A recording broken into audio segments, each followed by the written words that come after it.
know if this is on. There it is. Okay. Can you hear me? How's everybody doing? Full, happy, satisfied? Great conference. Anyway, I'm here to introduce our next speaker, Tammy Tripp. And Tammy is a health information technology analyst that works for us at Hawai'i HIE. She helps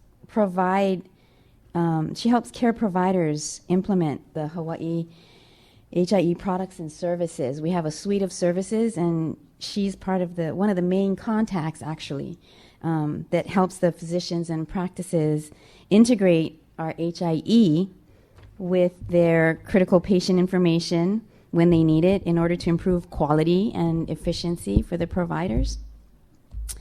Prior to joining the HHIE, Tammy worked in the hospitals in both the mainland and on Oahu, providing direct care to patients. She's originally from Ohio, and she's now a Hawaii resident. She earned her communications management degree in the University of Dayton.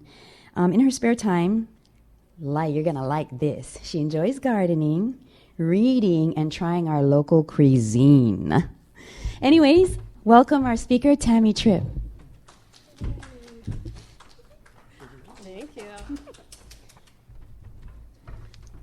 Thank you. So, being the end of the day, you probably know all about Hawaii Health Information Exchange by now. So the first part of our slide is presentation is kind of standard.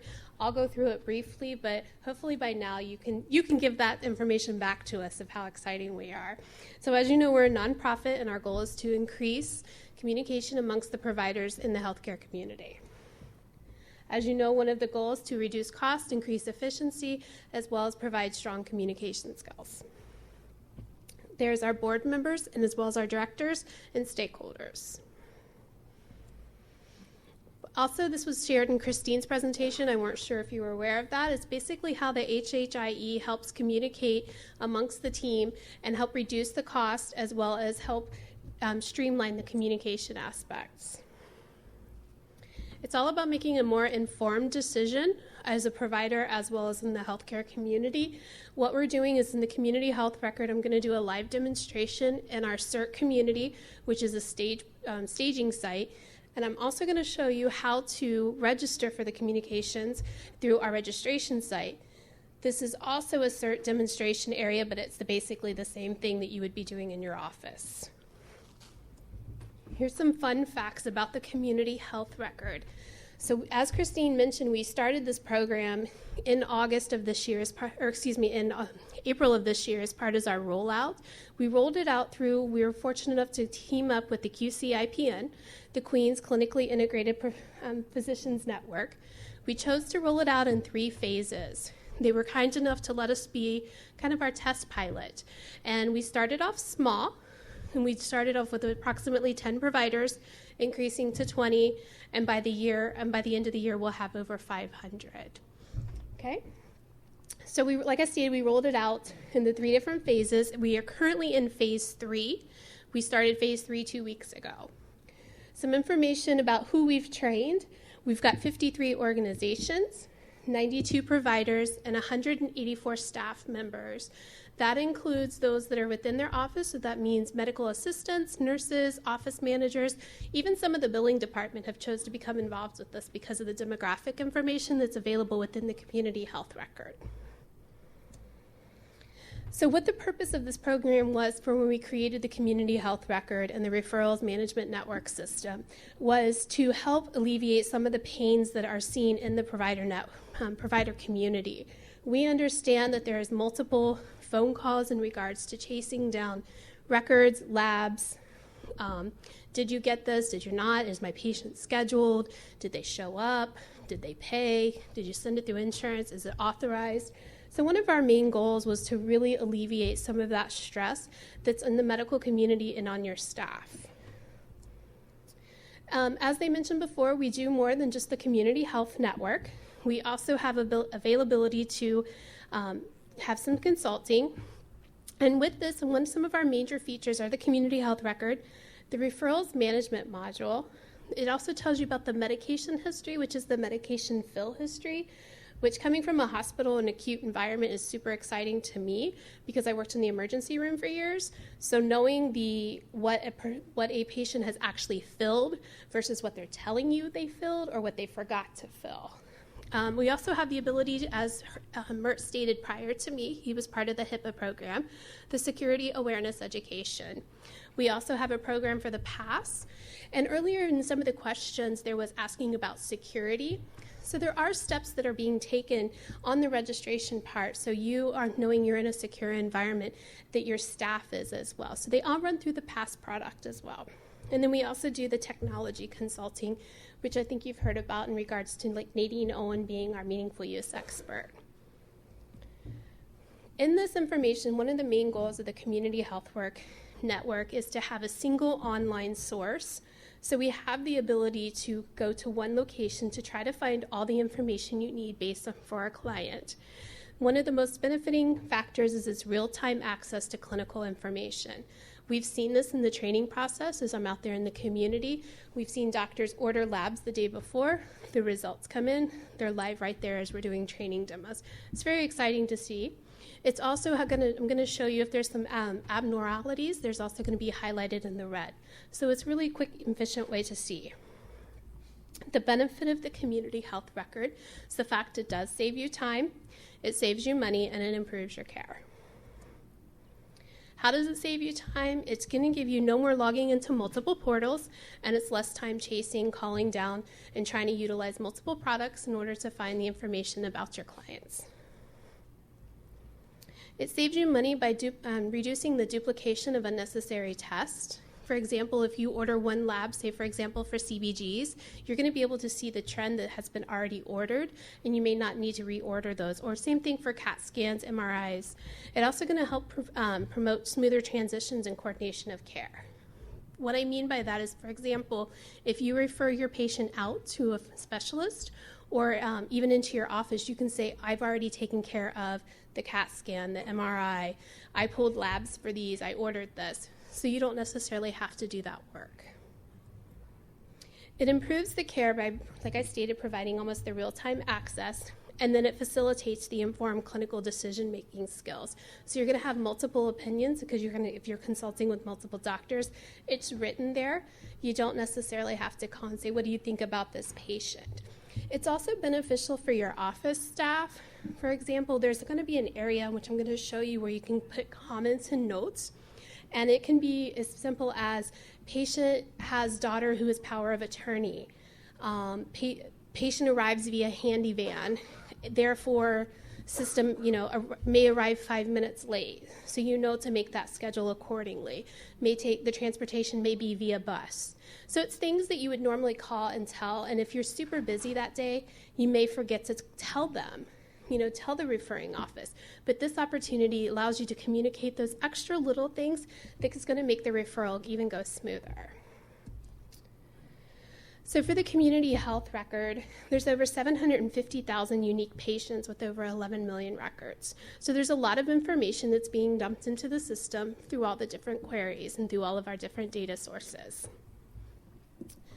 This information was also shared earlier. It was something that Christine really highlighted about who our data contributors are and how they are contributing the information.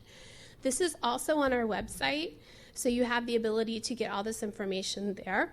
I know it's a little small still, but as you can see, this is still an ongoing chart, and it shows that there's always going to be room for more information to be added. One of the biggest things is the healthcare systems across the bottom. That is when I was referring earlier to the information about the medication fill history. That information is not only coming from the pharmacies, it's also coming from the insurance agencies, the aggregators, or anyone else who's out there making claims in regards to that patient. It's going to provide the access up-to-date information when and where you need it. And the Encounters tab is going to be related to where if you have a patient, if you're a PCP and you don't know that your patient's been admitted into the hospital, this is being a way to show that they actually had an encounter with one of the local hospitals. There's also going to have the Results tab, and I'll share with you a little bit more that the word results can be a little misleading in regards to what it is. Normally when we think of results, we think dominantly of labs. However, this is also going to be your radiology, pathology, imaging, and final consult notes. The thing to keep in mind is the word final. It does, if your patient is in the hospital and the doctor has consulted, it's not going to be in there until it's final. So it's a key word in there. And then I'm also going to talk to you about the referrals module and how you can interact within the different networks. It provides you the bird's eye view of the interaction within the community. It's showing you where they're going, what they're doing, who's seeing your patient, how you can get the additional information, and when the patient's being seen by a specialist. No more waiting. I know that the lab companies here do a very good job in trying to update everyone with as much information as possible. This gives you the opportunity to get the consults, the H&Ps, the discharge summaries, and the labs. This is what I was referring to earlier when I said the results tab that I'm going to show you can be a little misleading with the word results. This actual information is all under that same area. The medications, like I stated, this is one of my favorite tabs coming from my background. It has a 12-month fill history. It's going to show you directly from SureScripts, pharmacies, insurance companies, pharmacy benefit managers.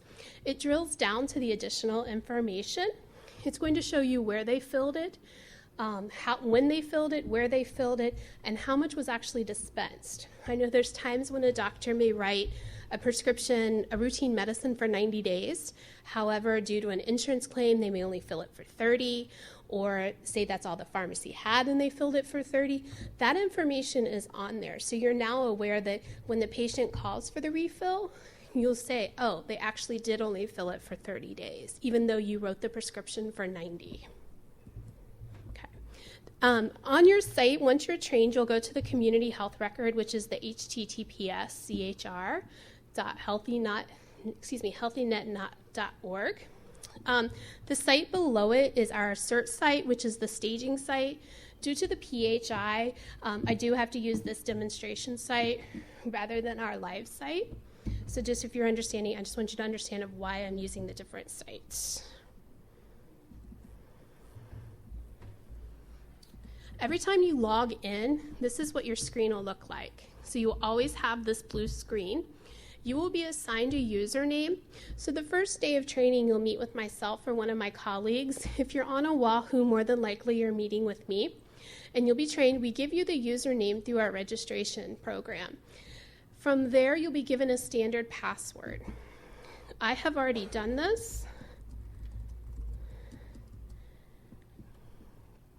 But normally when you first log in, it'll be the most administrative work that you'll have to do.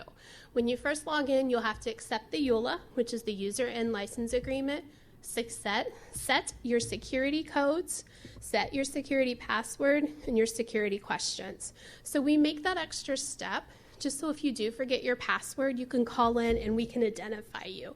So it's not just anyone calling in and saying, hi, I'm Dr. Tammy. I would like to change my password. So we do take those extra steps to help protect you as well. Okay, sorry. So on here, this is how you would search for a patient. So after the blue screen and you log in, every time you will see this screen right here. The patient search, you can search by last name, MRN, date of birth, or social security number. We recommend utilizing the last name. The MRNs can be a little tricky because different facilities use different MRNs.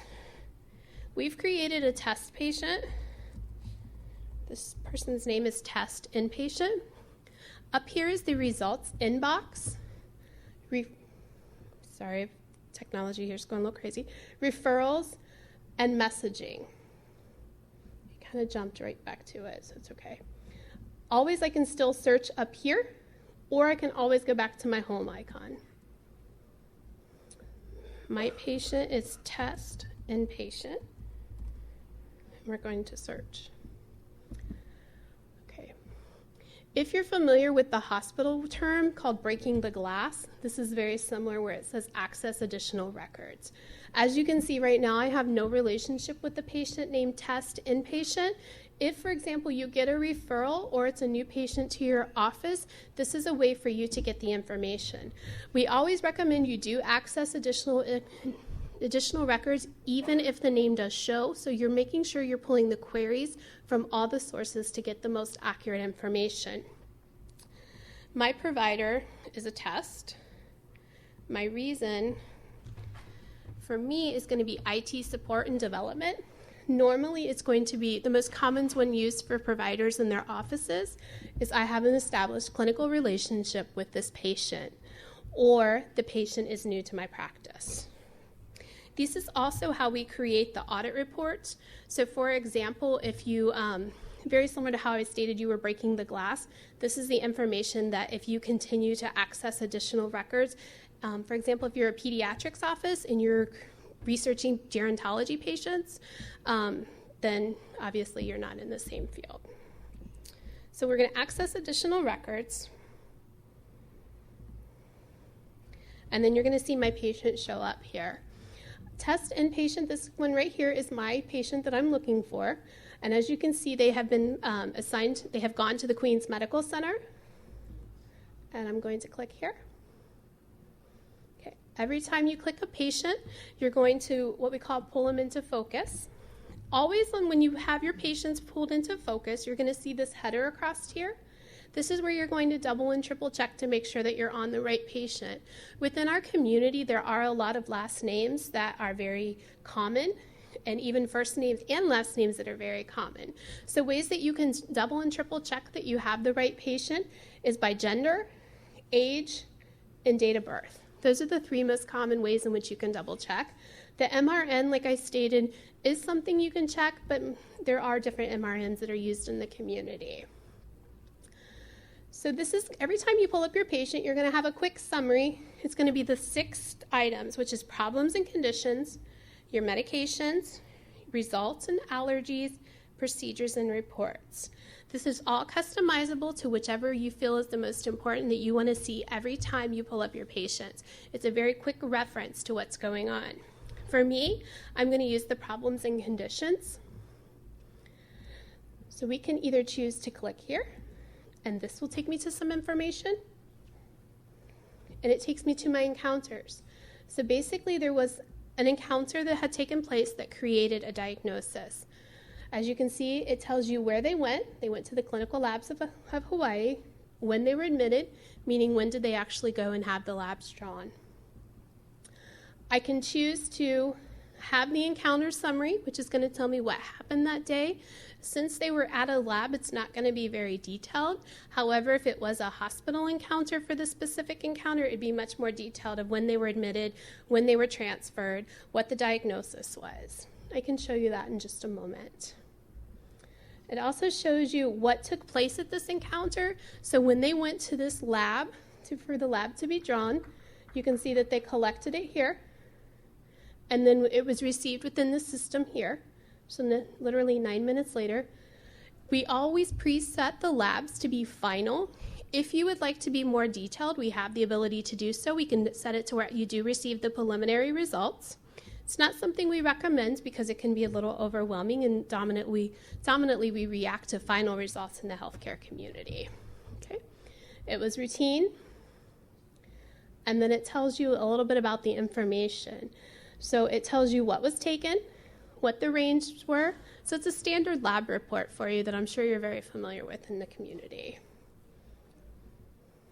Kind of scroll down a little bit more, and you can tell you right there if it was out of range, what took place, the ranges, all was right there.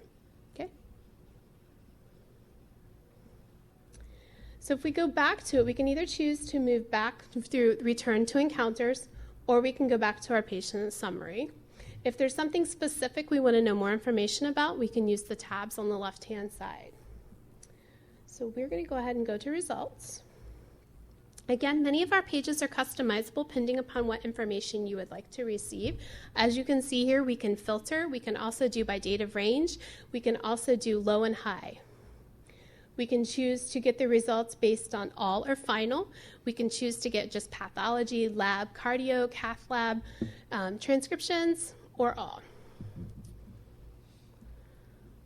So as you can see, this is some of the information that was taken at the lab. It tells you the description, the alert, the ordering physician, where it was taken, and the status of it.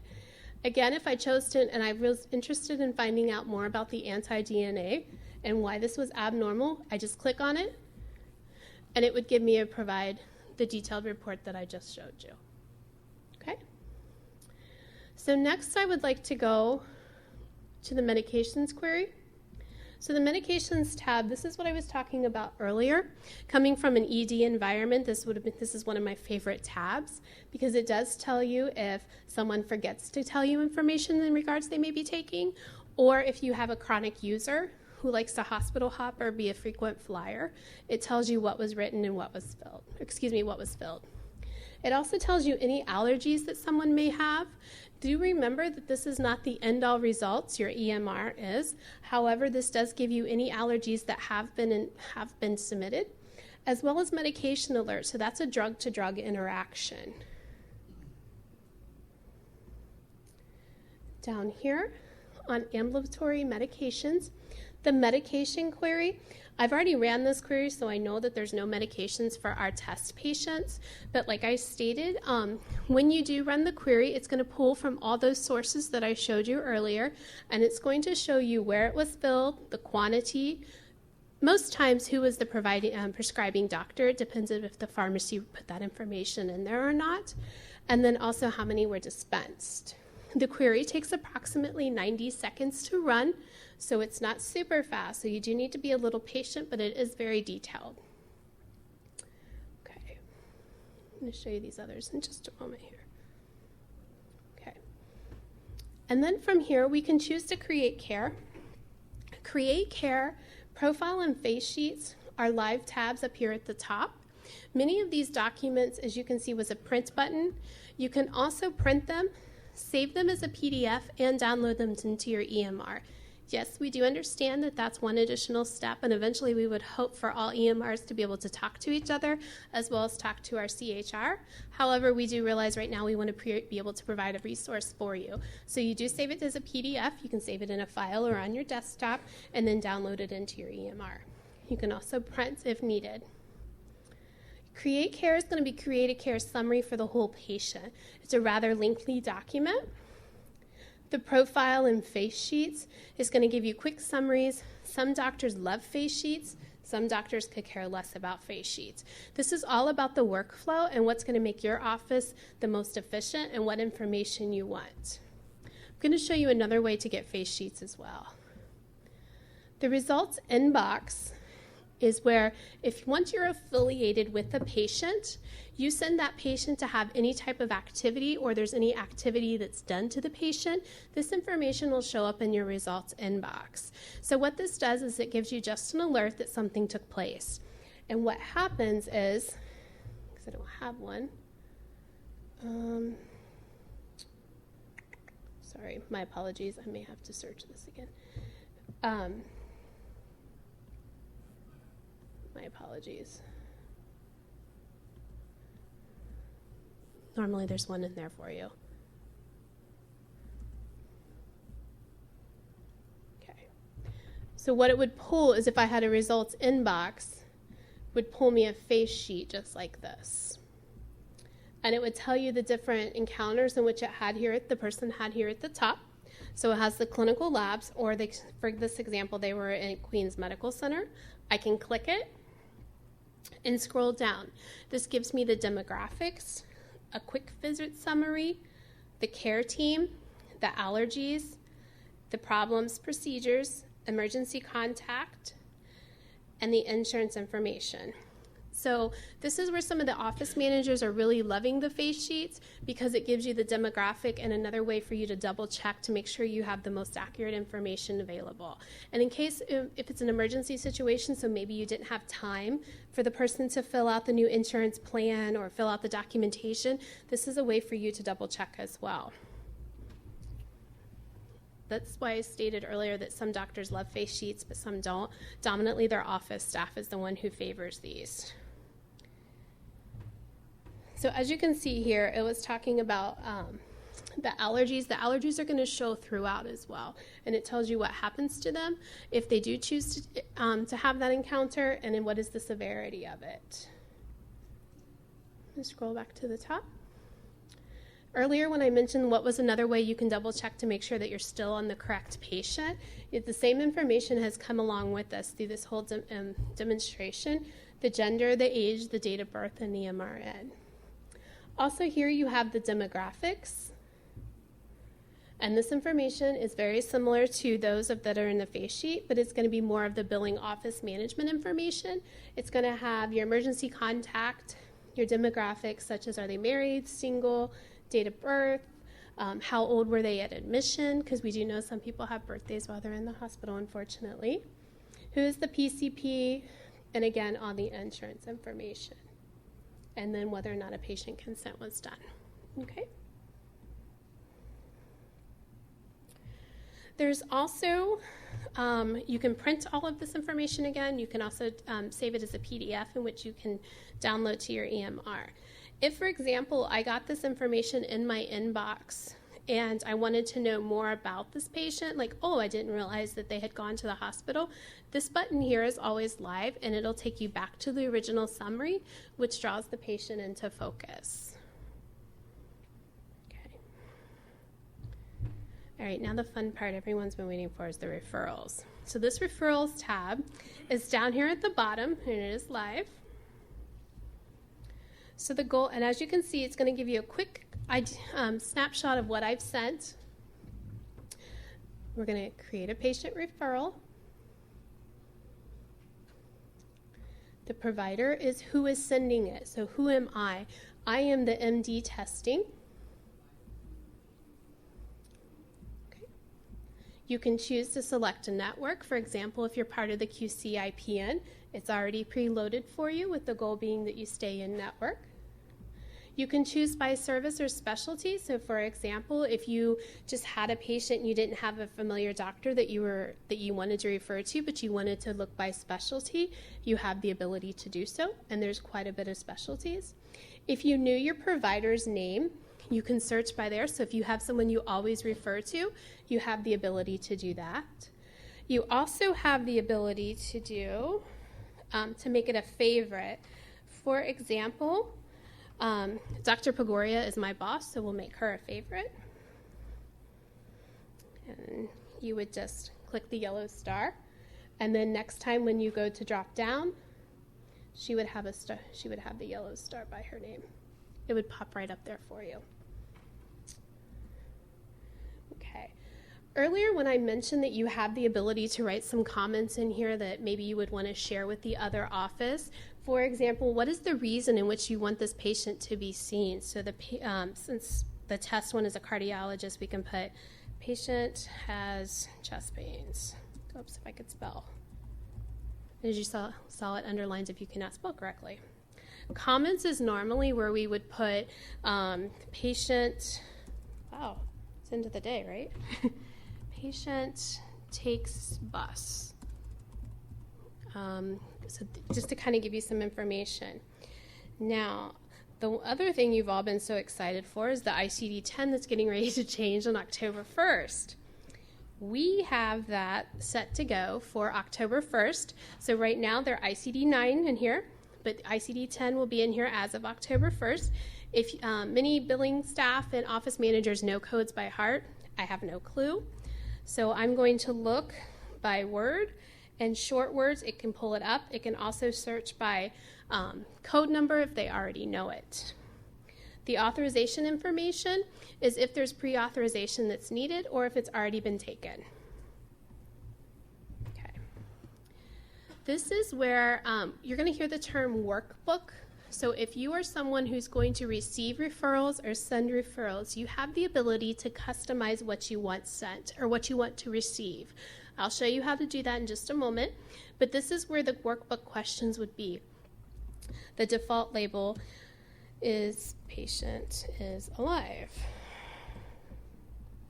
and then test. So you can answer any questions they may have.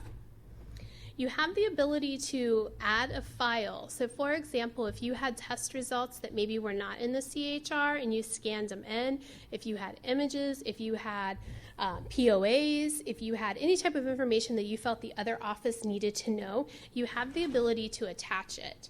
It holds up to 20 megabits, and then it also has the ability to keep the file attached as you communicate back and forth. You also have the ability to remove the file as you communicate back and forth.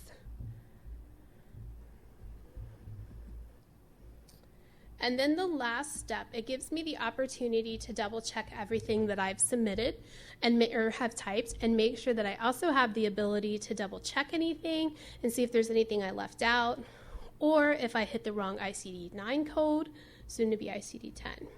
And then I go ahead and refer my patient. You have the ability to, you don't have to duplicate your efforts. For example, if your patient needs to go to a cardiologist and then to an oncologist, and you know that already, you have the ability to do multiple referrals.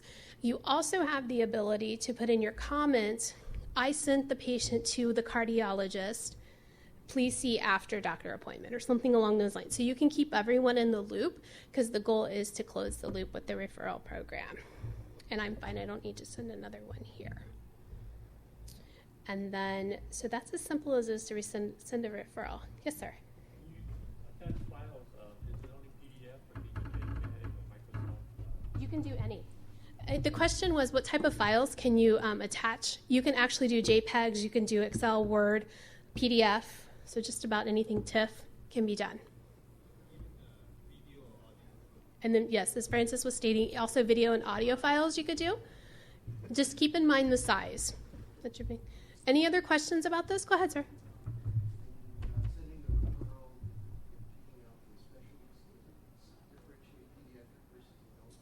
Does it differentiate pediatric specialist versus subspecialist versus adult subspecialist? The question was, is if you were doing a referral, does it differentiate between pediatric versus adult specialties? Not under the drop-down box, it would not. You would know when we go to the questions with the workbook questions. If someone does not accept patients under the age of 18, it is a required question to put there. So you wouldn't know that until you got further into that process. But that's a good comment. So we're always looking for feedback. Maybe that's something we can look into for you. Yes, sir. Two questions. The first one is, I didn't fully understand the second page of the referral. Okay. Is the specialist you selected putting information in there that they want whenever a referral's done? But let me give you an example. I'm a gastroenterologist. I see a lot of hepatitis C patients. There's a group of tests that if they would do, she wants me to use this, a group of tests that if they're sent before the patient or with the patient, I can pretty well deal with it in one visit, but that's frequently not what I receive. Okay. So you're wanting that lab information? So I'm wanting to tell the referring physician, here's the group of things. If this is a hepatitis C referral, this is what needs to come with the patient. Is that, can I insert that? Or I wasn't sure how that second page got filled out. Yes, I'm going to show you how to do that. That's part of our workbook. You can put in there as specific as, I'm not accepting new patients. I only take patients that are between the ages of 25 and 35. I only take patients that are healthy, pay their bills on time, and show up. I mean, doctors, they're trying, I know. But yes, you can make that as customizable as you want. I'm going to show you how to do that. And one other question. Sure. Once I link myself to a patient, Yes. it says I'm not associated. I link myself. Again, I'm a specialist, so I Correct. often see people once or twice. Can I unlink them, or am I going to get their results forever? There's a process. We can eventually unlink you, but the goal is to keep you linked to them forever. Which is not Not what you want as a comment. specialist, That's not very correct? functional for a specialist for most of our cases. Okay, what we could do is, when you're linked to them, there's two ways in which we could handle that. There's a workaround. In your referral inbox, up here, your results inbox, we can turn that off, so that's something that you don't necessarily need to see anymore from that patient. I don't know if it would be beneficial for you to ever unlink yourself completely. For example, what if a patient emergency-wise decided to come to you? You want to be able to have access to them in the CHR. You'd never be able to relink yourself, is what you're saying. Well, we can deal with that in my office. Yes, Okay. Francis is our director of IT. I would have him help me on that one. Wonderful. Francis is always helpful. Francis is my man on that one. Well, we do have some options. I mean, at this stage, we set up almost everybody the same way. But as we progress, we can always fine-tune that, because you can select like whether only you receive, for example, your gastro patient only in the inbox only if you are the ordering provider, for example, or like you want to receive everybody's results that has to do with this patient. So those are options, and we can also discuss that. I mean, if you have interest to fine-tune that, we can do that. Again, I think these are the things, maybe improvements as we go along. Right, yeah. Right. Great.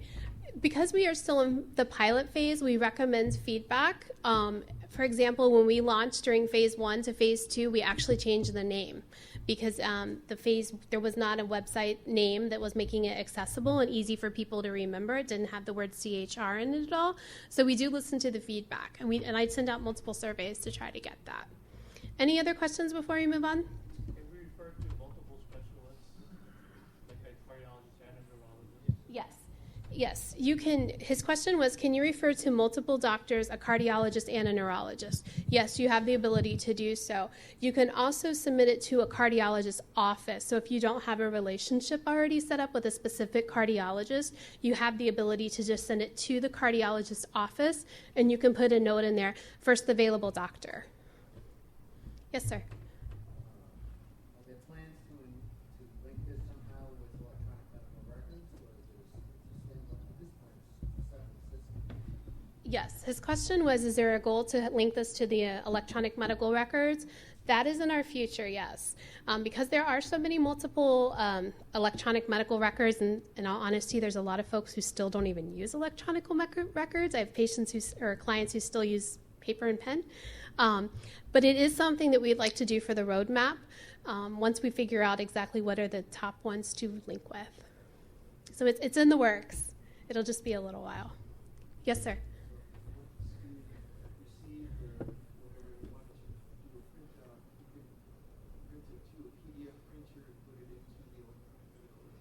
Yes, you can. You can download it as long as your electronic medical record can take attachments or take downloads in a PDF form. You do have the ability to download it. How do I what? Sorry, how do you download it? What is showing on the screen? Sure. I can show you that specifically, but dominantly when you hit print, it allows you the ability to say save as PDF or save to file. Okay. Any other questions before I show you the workbook part? You can choose to print. Here, I'll show you you can print the whole big thing, which would be the create. I hit the Create a Care tab. So this is this person's whole record, and we'll preview it. So this is all the data that's currently in the CHR for this particular patient, which is my test patient. So as you can see, it's everything that's in there. It's rather lengthy, and it just keeps going. What I would print. So I can choose to email it. I can download it. Sorry, Mert, I'm downloading this to your computer. It downloaded it as a zip. And then if I chose to print, this one will only do the first page just because there's so much PHI in here. But you can download it there as well. And you can just save it. Yes, ma'am.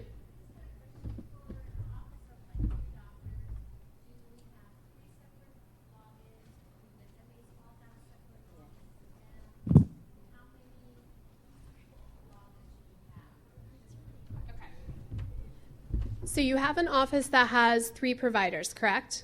Are they all under one company? One EMR, okay. EMR I don't necessarily need to know. I need to know if it's called like Tammy Tripp's Doctors. And under my umbrella, I have Tammy, Bob, and Joe. But you all work for the same company? No. So you are Tammy's company, Bob's company, and Joe's company. But do you share staff in between? Occasionally. Yeah, then they would all have their, go ahead. Yeah, the MAs are assigned one MA per doc. Okay. So should they sign under the doctor's sign in, or should they have an individual? Everyone, for security reasons, everyone will have their own login. So you will have Dr. Tammy, and then I'll have my MA. And so my MA will be what we call mapped to me as a doctor. So they'll be able to get into that information. But each person has their own login. There's no logins that are shared. And then what about the front staff, like for the demographics, to pull that out? They each have their own login. Okay. They each have their own username, and they each have their own password. Okay. Set with the same security questions. Great. Or Thank their you. own security questions. Yes. Thank you. Yes, sir. What about when one of her MAs covers for him? When one of her MAs covers to a different office that she normally that MA doesn't work for, that makes it challenging. And then I'm going to have Robin answer this for me because she does all of our mapping. So if you have staff that share providers, what I usually do is I have a naming convention that I use. So say I put Sam 123, but Sam 123 helps the three providers.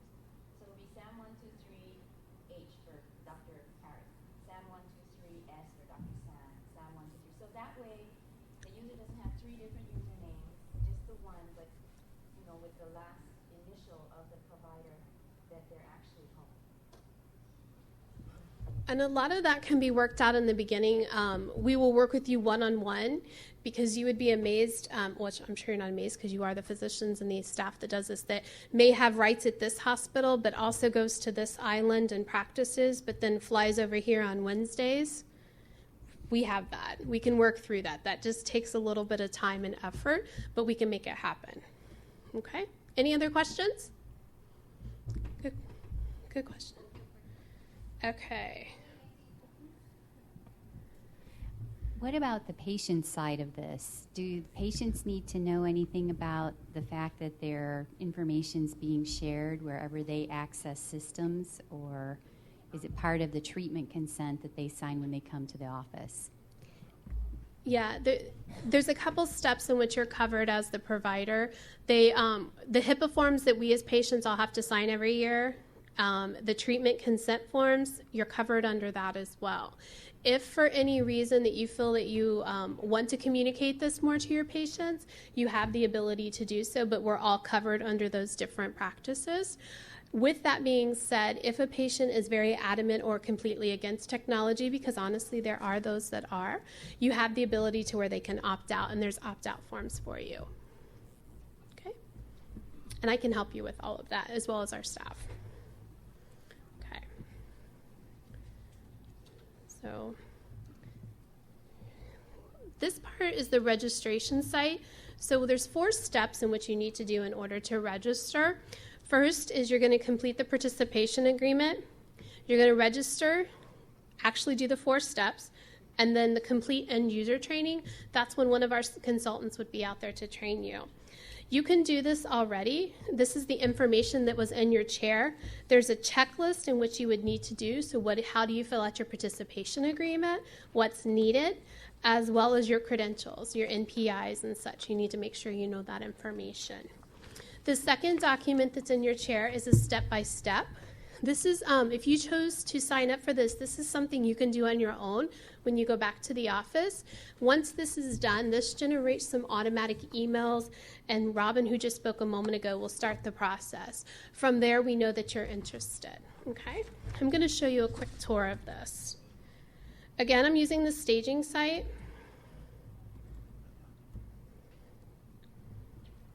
We won't go all the way through because I'm sure you don't care about a fake participation agreement. I just want you to see the beginning.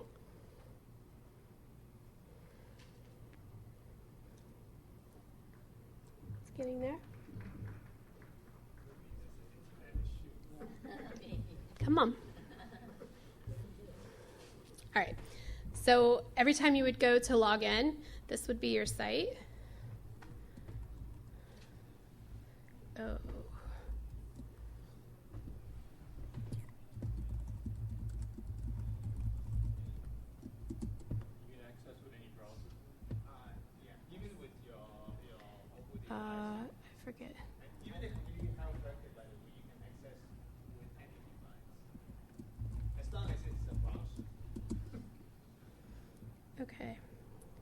have to use a different one because I...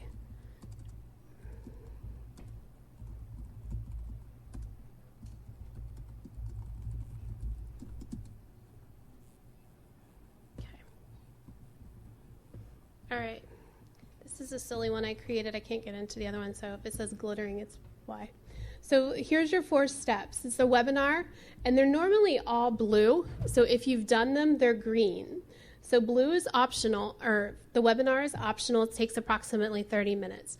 You've kind of sat through the webinar already because it's exactly what I'm telling you now. What is the benefit of the CHR? How do you register? And how do you go forward? Your participation agreement, that information is your technical stuff. That's who do you want to have access in your office? Do you want to give them the ability to run that medication query? That's what we call staff with query. That's the legal agreement between you and Right. Sorry, I was going to keep going there. So it's also the legal agreement where you have your NPI and your credentials. The registration process. This is, I misspoke, I apologize. The registration process is where you're actually putting what staff you want in there, what providers you want in there. And then you have your workbook. This is where you have the ability to actually customize your questions. And then there's some default questions in there. Okay? I don't remember what's on this one. Okay. There might be silly names on here one day. Okay, so this gives you the ability, this tells you what you need to do. So you're going to identify your workbook, so you're going to give it a name, such as Workbook for Tammy. You're going to build your instructions, add your questions, and add your attachment. This is where it gives you the ability to make this as customizable as you want. For example, I can make my own provider, or I can put a provider in there. So I can do this however I want.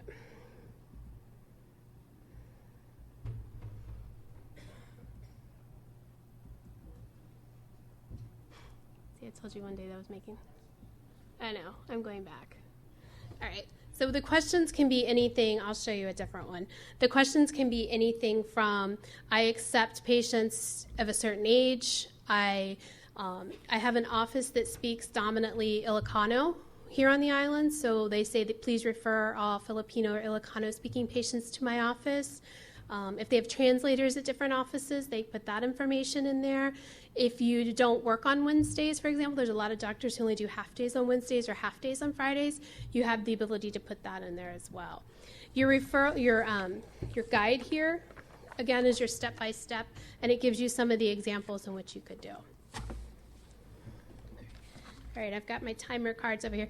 Is there any other questions or anything I can answer for you right now? No? This is only if you're in the networks that are currently participating, or you just want to be able to access information from them and you're not seeing those. The pilot program was part of the QCIPN. So once we are finished with the QCIPN program, which is expected to be by Thanksgiving, then we'll be enrolling additional providers. I see a sticker, so you're on Outer Island as well. Is that correct? Which island? Maui? Okay, your contact for Maui is Sherry Campbell. She handles all of Maui, so what we can do is if you're not part of the QCIPN network, we can get you enrolled for the CHR, get you involved, understand that program, and then once this QCIPN program is finished, we can get you on for referrals. Because right now it's just an inter-network program for referrals. And that also holds true for anyone here on the island or any of the other islands. If you're not part of the QCIPN, we still can sign you up for the CHR part. Once the QCIPN program is phase 3 is finished right around Thanksgiving, we have the ability to bring you on as referrals. Any other questions? Yes, ma'am. Are there plans for a patient portal interface? And if so, where in the time frame of building this out do you think that would happen? Much later.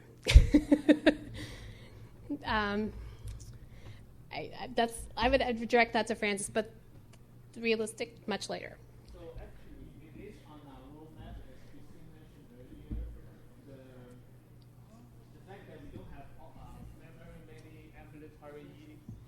we don't have ambulatory EHRs connected at this point, so the information is limited.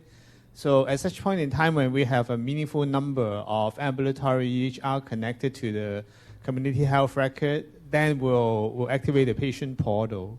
Because, I mean, right now we only have mainly the hospitals and the labs, and so we can't really, it's not meaningful right now to connect the patients to access that information.